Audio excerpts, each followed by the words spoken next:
이재명 대표 얘기도 해보겠습니다. 이재명 민주당 대표가 23일, 지난 23일부터 시작된 공직선거법 항소심에 대해서 위헌법률 심판 제청을 신청을 했어요. 예. 뭐 신청을 할 거라는 소식이 이제 안 할 주진우 것처럼 또 의원에게 얘기하다가. 알려지니까 안 할 것처럼 하다가 결국은 했죠. 예.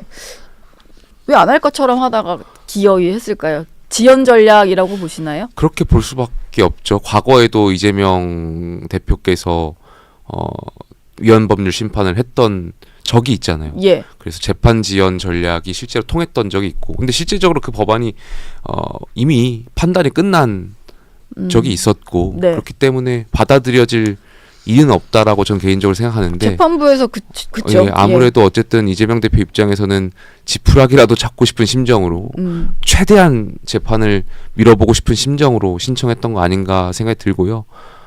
국민들이 봤을 때는 결국에는 꼼수라는 것을 다 아실 거라고 생각이 듭니다. 그렇기 때문에 재판부도 기각하지 않을까 생각합니다. 예. 이재명 대표가 뭐 지금 선거법 재판도 있지만 대장동 사건과 관련해서 재판을 계속 받고 있는 중인데 어제 출석하면서 이런 얘기를 했거든요. 본인 사건에 대해서는 이제 정치 탄압용 조작 기소 사건이다 이렇게 얘기를 하면서 그러니까 내 사건 말고 대통령의 어떤 내란 사건에 관심을 가져달라 이런 얘기를 했어요. 뭐 일관되게 본인 사건은 정치 탄압이다 뭐 이런 주장을 좀 하고 있는 건데 어떻게 들으셨나요? 바로 그 지점이 아마 지금 최근 여론조사에서 나오고 있는 이재명 대표의 확장성이 없다라는 것으로 귀결되는 거 아닐까 생각이 들어요. 예. 많은 중도층에 있는 국민들께서 이재명 대표가 그동안 받아왔던 혐의들, 그리고 실제로 유죄 판결을 받았던 것들에 대해서 좀 분노하고 있고, 그럼에도 불구하고 이재명 대표는 본인이 오히려 정치 탄압을 받았다라고 주장하시는 것에 대해서 글쎄요, 국민들께서는 지도자로서는 인정을 안 하시지 않을까 생각이 들고요. 네. 그렇습니다.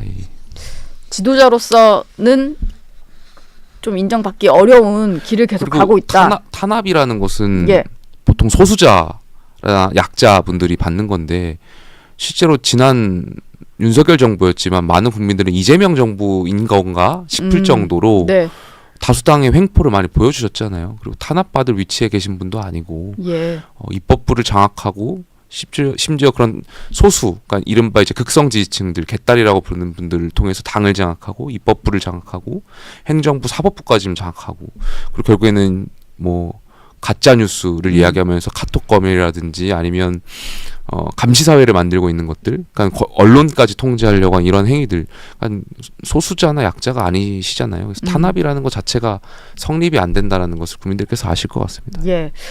최근에 뭐 이재명 대표는 조기 대선을 염두에 둔 걸로 보이는 행보를 많이 하는데 뭐 실용주의를 계속 강조를 하면서 민주당의 어떤 기본적인 입장과 조금 배치되는 행보를 많이 하고 있잖아요. 근데 이 진정성을 좀 의심하는 목소리가 나오더라고요. 말이 또 바뀔 거다, 뭐 이런 예상도 있고. 김용태 의원 보시기는 좀 어떤가요? 믿을만 할까요? 지금의 행보를? 집권을 위한 쇼라고 많이들 생각하실 것 같아요. 지난번에 그 주 52시간제 예외에 대해서 토론하셨던 걸로 기억하는데, 예.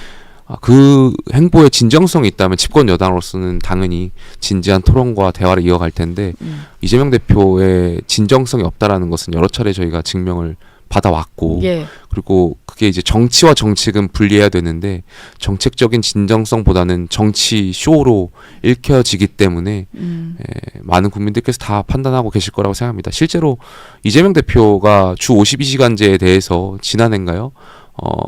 협상할 수 없다라는 것을 분명히 했고, 완전히 윤석열 정부를 거의 악의 축으로 프레임을 몰아가면서 비판해 왔는데, 이제 와서 그렇게 예외를 말씀하시는 것에 대해서 많은 국민들께서 동의할 수가 없고, 그리고 실제로 그 이재명 대표는 멀리 갈 것도 없이 지난해에 이재명 대표가 내세웠던 것이 먹사니즘이었잖아요. 예. 먹사니즘의 본질은 성장하고 민생 회복인데, 결과적으로 이재명 대표 말은 그렇게 했지만 행동으로 민주당이 보여주었던 것은 노란봉투법이라든지 뭐 상법 개정안이라든지 양곡관리법이라든지 그냥 반시장 법안들 계속 냈단 말이에요. 예. 먹사니즘하고 배치되는 법안들 냈기 때문에 이번에 이재명 대표가 내세운 실용주의도 말과 행동이 다르다라는 것을 많은 국민들께서 느끼시고 있을 거라고 생각합니다. 예.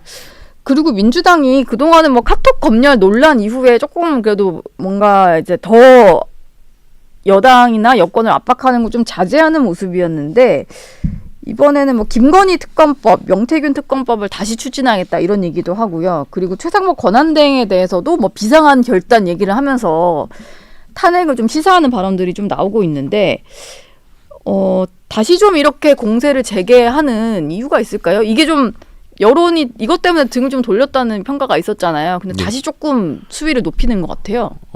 민주당도 아마 당황하고 있는 것 같고, 그리고 그런 당황하는 측면에서 결정의 오판을 계속하는 것 같아요. 예. 그러니까 최상목 권한대행의 탄핵에 대한 협박을 하고 있지만 실제로 정말 민주당이 그런 악수를 두게 된다면 앞으로는 집권당으로서 집권을 못하지 않을까. 민주당은 많은 국민들께서 지금 최상목 권한대행의 역할이나 이 국가 위기 상황에서 하고 있는 행보에 대해서 안정적인 평가를 제가 봤을 때는 주시고 있는 것 같은데, 또다시 민주당이 탄핵을 한다면 네.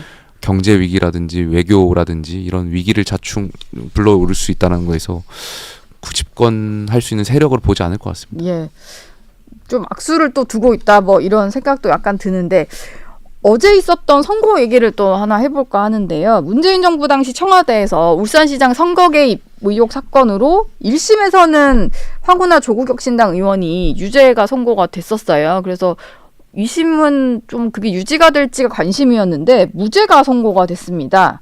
근데 내용을 보면 유죄 심증은 가는데 뭐 증거가 부족하다 이런 식의 판결문이 나오다 보니까 또 이게 논란인 것 같아요. 그리고 뭐 재판에 참여한 부장 판사가 우리법 연구회다 이게 또 드러나면서 또 우리법이냐 뭐 이런 얘기가 나오는 것 같더라고요.